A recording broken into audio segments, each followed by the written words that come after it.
clínica de una paciente con LPN. ¿Cuál va a ser el motivo de consulta para que ustedes sospechen de la ruptura prematura de membrana? El porcentaje de la ruptura.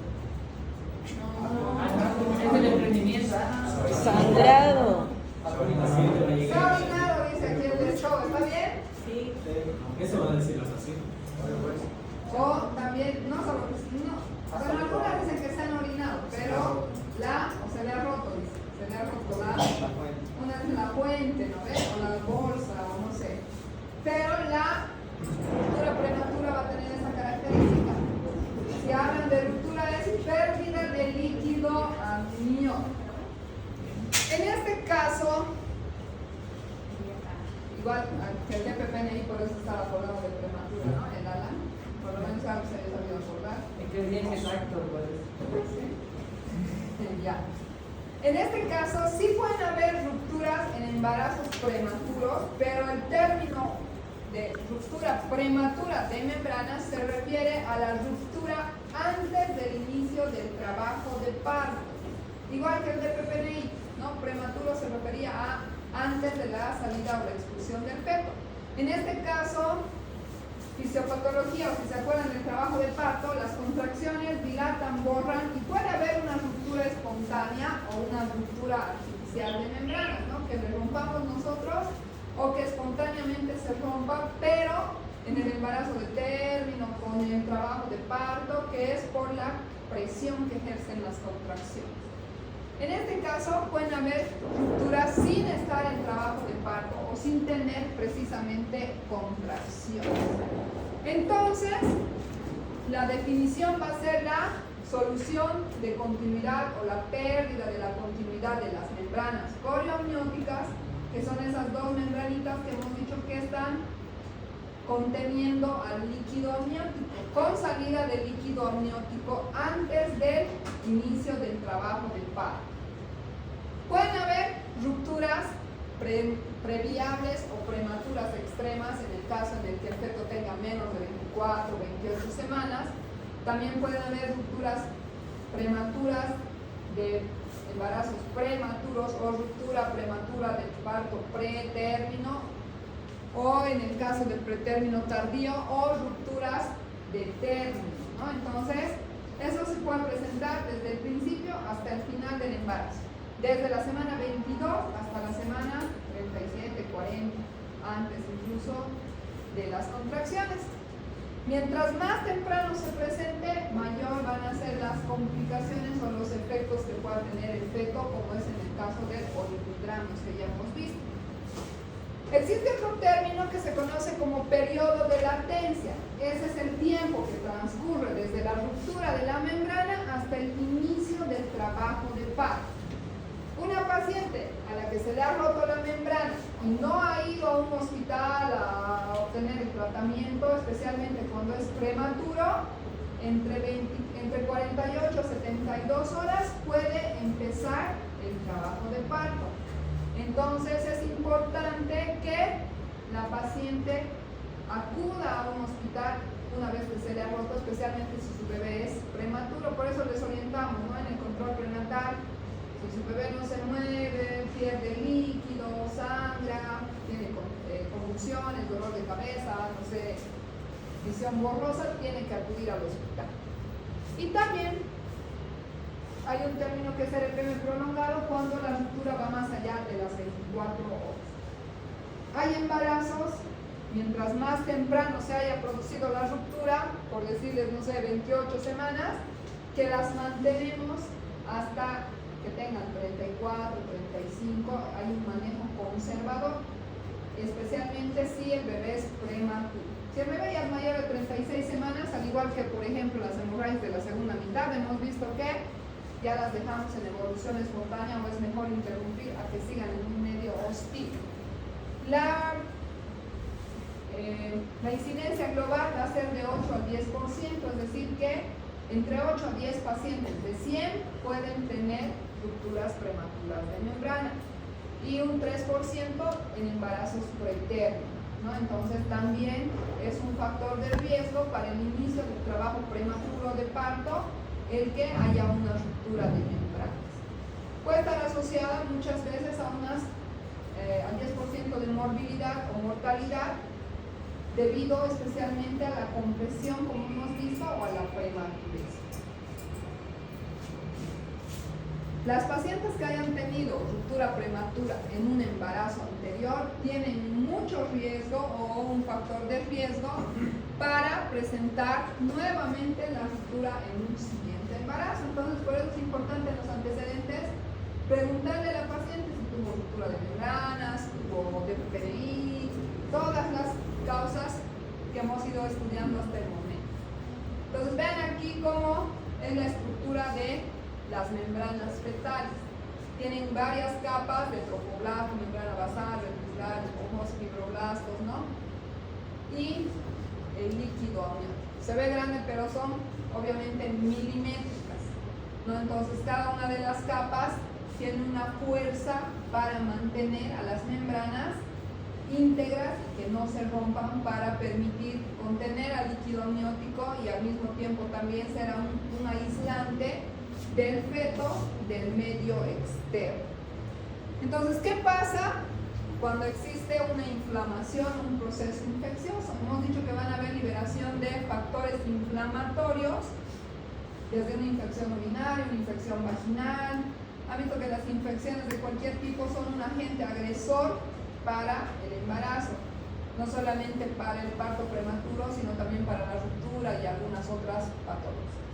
Entonces, estas fuerzas protectoras o esta fuerza que tienen estas capas de las membranas amnióticas pueden en algún momento, debido a la liberación de varios factores inflamatorios, causar una ruptura de membranas. Especialmente, como si se ubica, si hay una migración de las bacterias por vía vaginal, principalmente la ruptura se produce a nivel cercano al orificio cervical. También se puede producir en la parte superior, pero la mayoría de las veces la ruptura se va a producir a nivel del orificio o en la parte inferior, cerca al segmento. Existen otros factores de riesgo, no solamente las infecciones van a hacer que se rompa la membrana, sino también el tabaquismo, deficiencias nutricionales, el estrés oxidativo, el estrés, las desnutriciones, ¿no?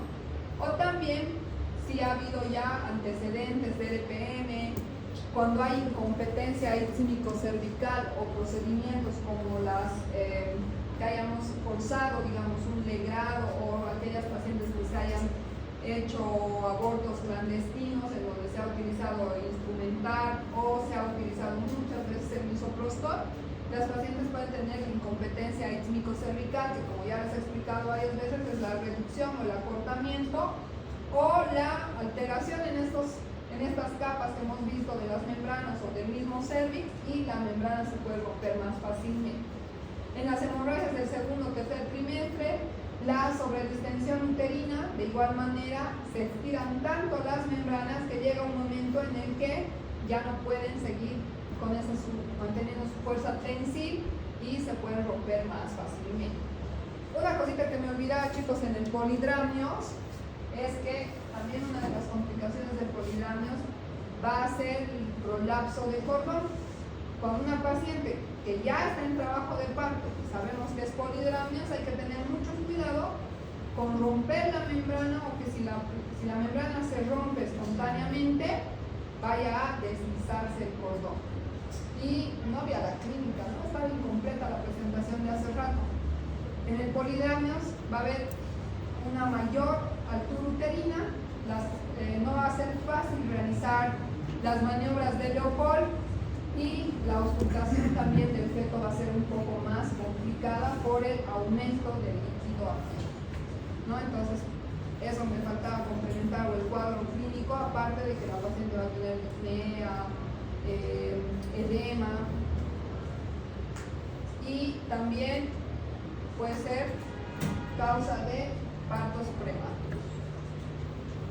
Y al mismo tiempo puede ser causa de muy incompleta, todo me estoy acordando ahorita de mi mente. ¿Qué va a pasar con la mamá de un polidramios? La sobredistensión al momento de nacimiento puede hacer que, si se rompe la membrana, amnios, el útero se va a contraer bruscamente y puede haber un DPPNI si la paciente todavía está en una fase del parto, o también al final, después del nacimiento del feto, puede haber una atonía uterina por sobredistensión. El útero se ha jalado tanto que pierde su capacidad de contractibilidad. Entonces, en ese caso, como vamos a ver en un tema siguiente, que es manejo de atonía uterina, vamos a utilizar todos los medicamentos que corresponden. Bien, entonces esta sobredistensión por el polidramnios también puede causar que la membrana se nos rompa más fácilmente, o algunas enfermedades propias de las capas que forman parte de la membrana coilamniótica. ¿Cómo vamos a hacer la evaluación? Ahí clarito para que no se olviden, ¿no ves? El saber la pone así. Silvana. Evitar tactos vaginales o evitar estar revisando a la paciente con RPM, porque hay una solución de continuidad y ustedes pueden ingresar las bacterias a través de esa solución hacia la cavidad amniótica. En la anamnesis vamos a preguntarle a la paciente todas las características de la clínica. Si viene y dice que ha perdido líquido, le vamos a preguntar de qué olor, de qué sabor, de qué color era, ¿no ven? ¿Sí? ¿Qué más le vamos a preguntar? ¿Cuánto ha perdido? ¿Si ha mojado toda la cama o...? ¿De qué se están riendo? Si le ha gustado el sabor también. Entonces le vamos a preguntar desde la cantidad, el color, el olor y poder diagnosticar o comparar o diferenciar de otras patologías. Hay algunas pacientes, como han dicho al principio, ¿no? Va a decir que se ha orinado, realmente se orina, están en la cama, no sé, durmiendo y no se dan cuenta y puede haber una incontinencia urinaria. Se orinan y se asustan. Entonces, por esas características ya vamos a empezar a diferenciar si era o no líquido amniótico. ¿Cómo vamos a hacer el examen físico? Reto parte. ¿Qué le haríamos a una paciente que estamos sospechando ruptura de membranas? Estamos diciendo que no pueden directamente meter el dedo y hacer tacto para ver si hay o no líquido amniótico. Primero vamos a hacer el examen especular. Si hay la sospecha de que ha habido una ruptura, es mejor hacerlo siempre con un espéculo estéril para no contaminar la cavidad o el bebé y el bebé, ¿no? Durante la especuloscopía podemos visualizar la pérdida de líquido amniótico. Hay pacientes en las que vamos a ver evidente cómo por el orificio cervical sale el líquido amniótico. Puede ser amarillento, verdoso, blanco, luminoso, de acuerdo a la edad gestacional. Entonces le vamos a pedir a la paciente que haga la maniobra de Valsalva, que es hacer una fuerza o un pujo. Si la paciente empuja y ven ustedes por el cervix salir líquido evidente, ya pues no hay dudas de que es líquido amniótico, ¿no? La maniobra de Valsalva-Tarnier para provocar la pérdida o le comprimimos o le pedimos a la paciente que puje y podemos ver si es o no líquido amniótico. Vamos a evitar los tactos a no ser que ya es de término y ya está con dilatación para atender el parto, ¿no? Entonces, principalmente vamos a hacer el diagnóstico clínico a través de evidenciar la pérdida de líquido y la anamnesis de saber si había o no líquido a través del examen especular. Y también existen pruebas especiales para poder saber si esto era líquido amniótico o no. Existe un test de nitracina, que son unas tiritas que las tienen en el laboratorio. Obtenemos la muestra, puede ser en el mismo espéculo o unas jeringas, aspiramos el líquido amniótico y podemos introducimos la tirita reactiva y va a haber un cambio, se va a volver azul el papel de nitracina si es líquido amniótico, ¿no? Porque el pH del líquido amniótico es más alcalino que el del papel de nitracina. Otra de las pruebas es la cristalografía. Es una prueba bien fácil y que solamente tienen que saber manejar el microscopio, que seguramente han aprendido en segundo, ¿no ven? Agarran un portaobjetos, ¿conocen los portaobjetos? Esos vidriecitos, con una, no sé, espátula de aire, su dedo, lo que quieran, el cepillo, ponen sobre la Sobre la placa van al microscopio y van a ver la cristalografía o el patrón en el lecho. Del otro grupo han puesto imágenes y les voy a mostrar cómo se ve. Y también existen en los casos de más duda algunos marcadores específicos, pero que no los van a tener en todos los centros de salud y en los hospitales. El Actin Prom no he visto, por lo menos en Bolivia no manejamos, pero sí el Amniosure, que es igual como un cubito reactivo en donde se toma una muestra con un cepillito y se lo introduce dentro del cubito y hay un cambio, tienen ahí unos colorcitos para una guía y les dicen si se pinta verde, amarillo, no sé qué, o es semen, o es líquido, o es líquido amniótico, orina y demás, ¿no? Entonces, ese también nos podría confirmar la ruptura de membrana. Y obviamente, la ecografía nos va a ayudar no a descartar, porque puede ser que sea un oligohidramnio secundario a una falla o alteración morfológica, ¿no? Que el bebé no tenga riñón o demás, pero sí, si tenemos una ecografía previa donde el bebé tenía líquido normal y ahora ya no lo tiene, entonces ahí sí nos ayuda a ver la disminución. O por lógica, el bebé con LPM va a tener, o el embarazo con LPM va a tener oligohidramnios, ¿no? ¿Cuáles van a ser las complicaciones de una LP? En la mamá, principalmente infecciosa. Mientras más tiempo pasa desde que se ha roto la membrana a que nazca el bebé, es decir, el periodo de latencia mayor, hay más riesgo de una corioamnionitis, es decir, la migración de las bacterias, especialmente a través de la vagina, hacia la cavidad amniótica y también hacia el miometrio. Un 60% con RPM más pretérmino van a terminar haciendo a veces una corioamnionitis. También puede haber una endometritis, sepsis secundaria a la infección o desprendimiento prematuro de placenta por el proceso infeccioso, o si era polidramio, si se rompió la membrana, perdió líquido bruscamente, puede también causar un DPPN.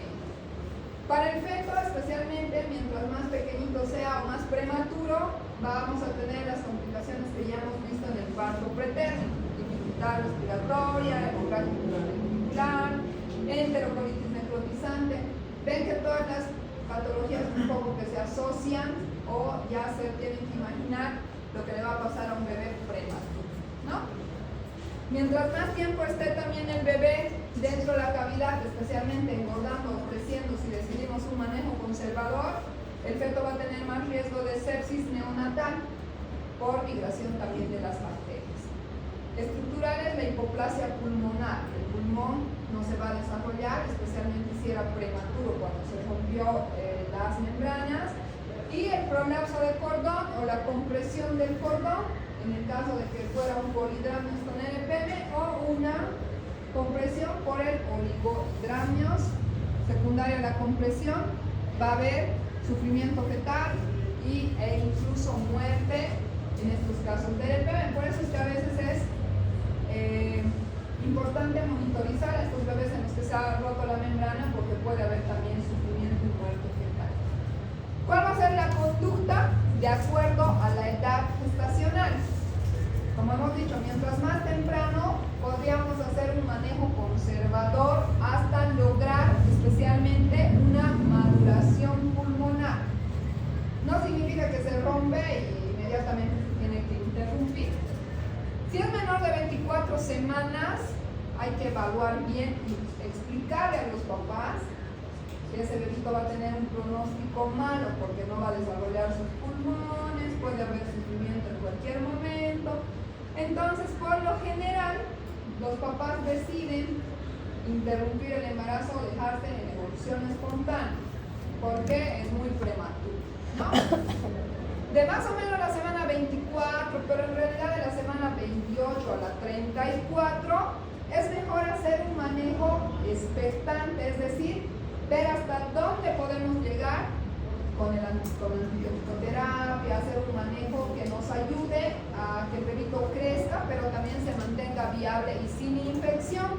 Entonces, en ese caso, todo el embarazo, todo ese tiempo en el que el bebé va a desarrollarse, tiene que mantenerse internada la paciente, en reposo y con Tratamiento específico.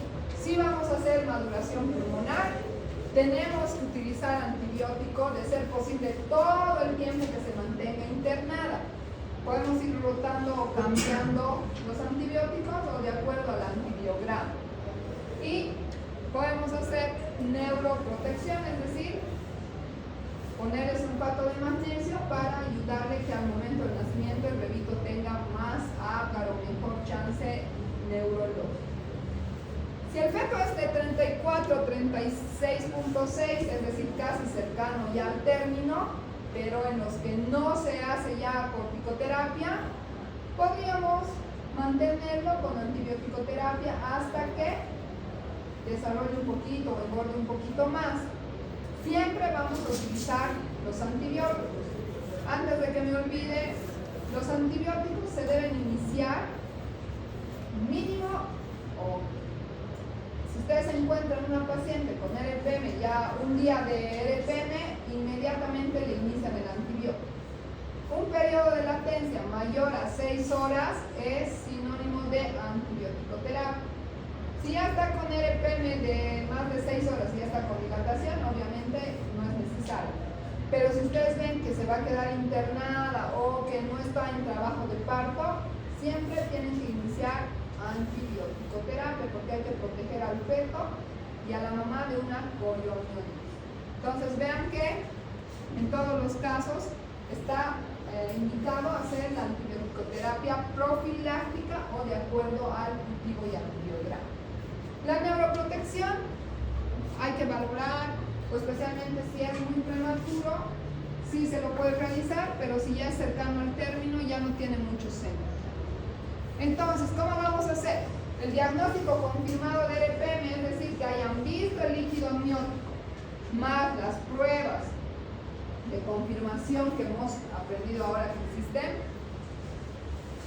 Si hay contraindicaciones para hacer un manejo expectante, es decir, que ya hayan señales de coriomionitis, la paciente con leucocitosis, el útero doloroso, pérdida de líquido o sangre fétida a través de la vagina, tenemos que interrumpir inmediatamente usando antibióticos, ¿no? En el caso es que el RPM esté estable, calculamos la edad gestacional, vamos a decidir de acuerdo a la edad gestacional. Menor de 24 semanas, la mayor parte de los papás van a decidir interrumpir el embarazo.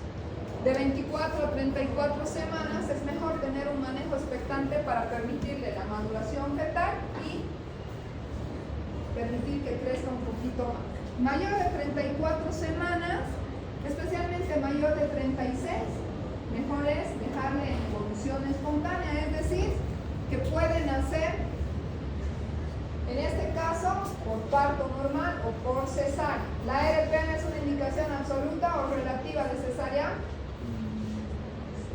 ¿La RPM es una indicación absoluta o relativa de cesárea? Relativa, porque si la paciente ya ha tenido partos, no es necesario, a no ser que esté en sufrimiento fetal, sí hacemos cesárea. Pero si tiene condiciones de parto, podemos darle opción a parto. Entonces, el manejo farmacológico específico, si el bebé es menor de 34 semanas, la corticoterapia, ¿no? Si el periodo de latencia es mayor o necesitamos tener varios días al bebé en monitorización, siempre con antibiótico-terapia.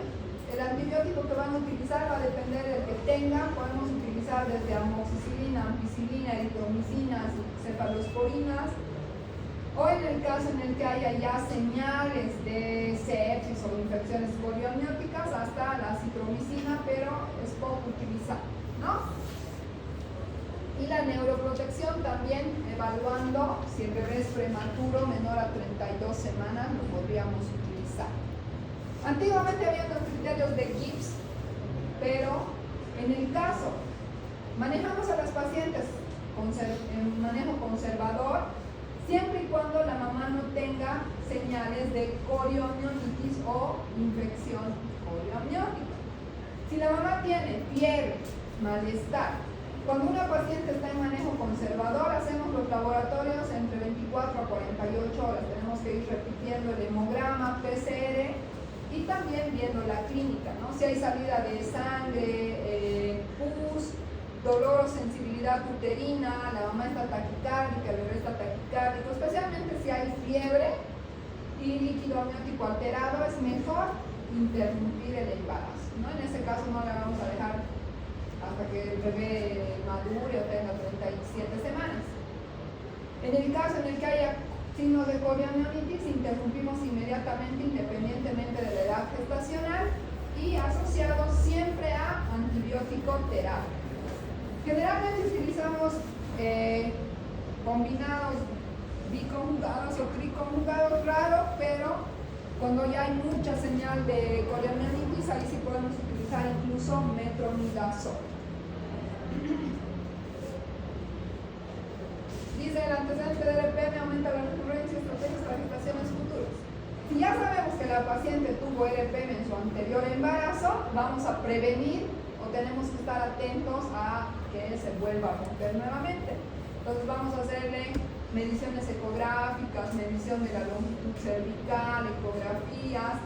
Podemos utilizar progesterona en el caso en el que el cervix ya esté corto, hacerle más pruebas de laboratorio para ver si hay infecciones vaginales, urinarias, ¿no? Y también indicarle que debe tener estilos de vida más saludables para evitar que las membranas se rompan.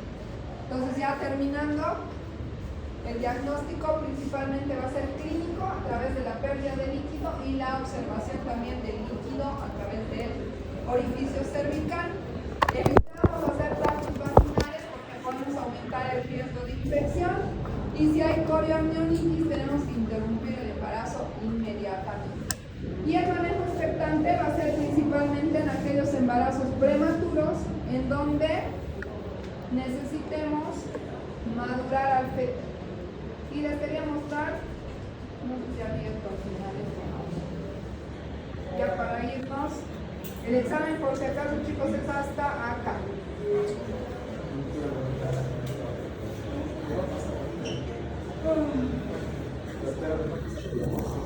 Y si les voy a pasar, lo siento, no he podido pasarles al sistema, pero esta noche yo mismo se los voy a pasar. Ya funciona el Google. ¿Ya funciona? No, Pero si quiero por WhatsApp. Por WhatsApp no. sí. Por WhatsApp nomás, ¿no? Sí, más fácil. Pero luego me van a chingar porque no es.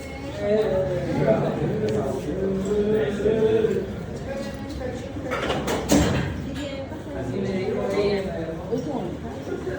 Díganle por qué. Así que ya está. Se la manda al cabo y se la manda.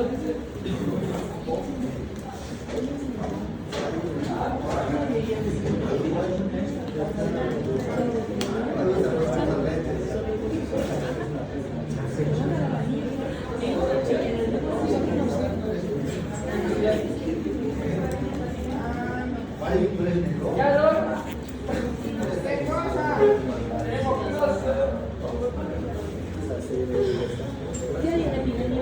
No quiere dar.